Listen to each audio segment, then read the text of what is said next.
Artificial intelligence builds its immense capability through a relentless cycle of measuring and reacting to its own failures. It makes a prediction, registers a miss, and adjusts itself. Look at this schematic of a standard neural network optimization loop. It relies on 3 sequential steps. A loss function measures the exact numerical gap of an error. Derivatives then estimate the network's local sensitivity to that error. Finally, gradients point the system toward the direction of improvement. Backpropagation completes this cycle by moving backward through the network layers, assigning mathematical blame to individual parameters so they can update. This architecture is highly effective, but it requires strict conditions to succeed.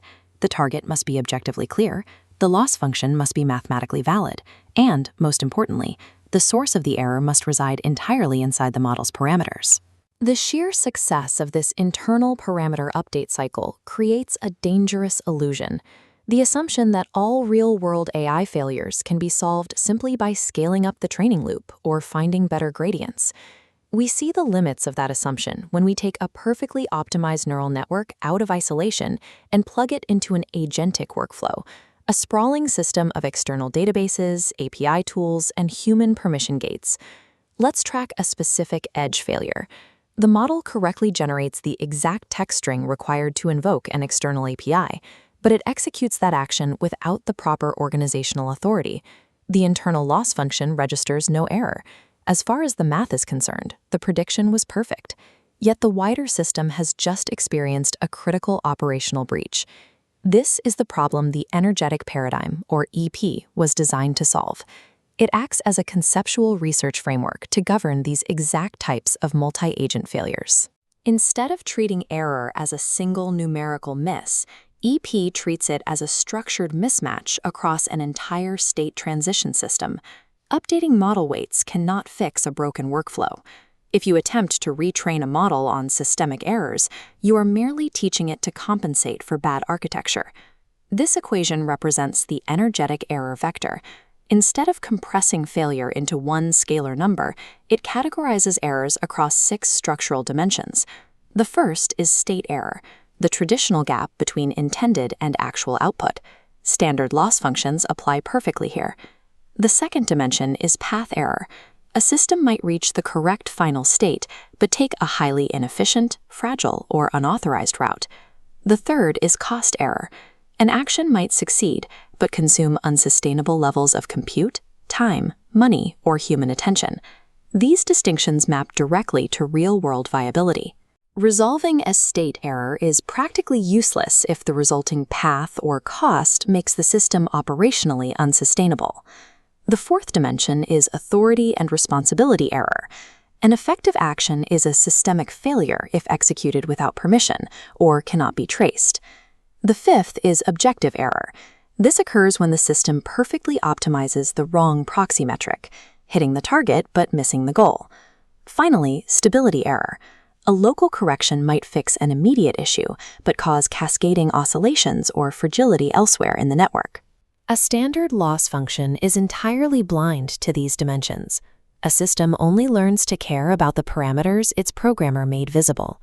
Because standard backpropagation cannot see authority, objectives, or stability, relentlessly optimizing a model can inadvertently destroy the workflow it lives inside. To accurately diagnose these 6 failure states, the energetic paradigm requires a method called energetic backpropagation. Look at the difference on screen. Instead of following the mathematical dependencies of parameters inside the network, energetic backpropagation traces the operational dependencies of the entire system. This energetic trace looks for distinct evidence. It tracks data provenance, checks memory states, and verifies tool selections. It also interrogates institutional rules, specifically searching for agent handoffs and missing human approval gates that allowed the failure. This is operational credit assignment. It moves past numerical blame to find structural causality. The ultimate goal is not to punish a model parameter, but to distribute corrective relevance, pinpointing the exact operational node where intervention will prevent future failure. A mature AI system should not react to every observed deviation with an automatic software update. It requires an ordered, governed correction process. This process begins with the diagnosis phase. The system must verify the evidence to ensure the evaluator itself isn't broken, classify the specific level of the energetic error, and trace the causal path. Next is the intervention phase. The system estimates the total cost and value of the repair and strictly selects the smallest, most reversible intervention possible. Finally, the validation phase. The system tests the fix locally, validates that global stability wasn't compromised, and applies a strict stopping rule to determine if further optimization is justified. This exposes the core difference between optimization and governance. Optimization continues as long as a mathematical loss remains. Governance knows when to stop. Because intervention itself consumes resources and creates operational risks, a governed system must have the capacity to decide that an error is simply not worth the cost of fixing. The energetic paradigm is not a rejection of gradient descent. Removing a mature optimizer from the pipeline would actively reduce technical capability. Instead, it expands the toolkit. Sometimes the optimal repair is a weight adjustment, but it could also be rewriting a prompt, narrowing a tool permission, or entirely redesigning the workflow. Look at this final comparison. Gradient descent focuses entirely on local numerical loss, adjusting internal model parameters. The energetic paradigm addresses system-level structural mismatch, adjusting workflows, objectives, and validation rules based on a rigorous causal trace.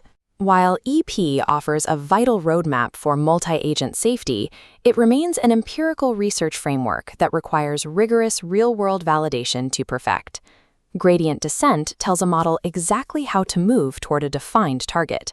Energetic error correction determines whether that target is legitimate, authorized, and safe to pursue.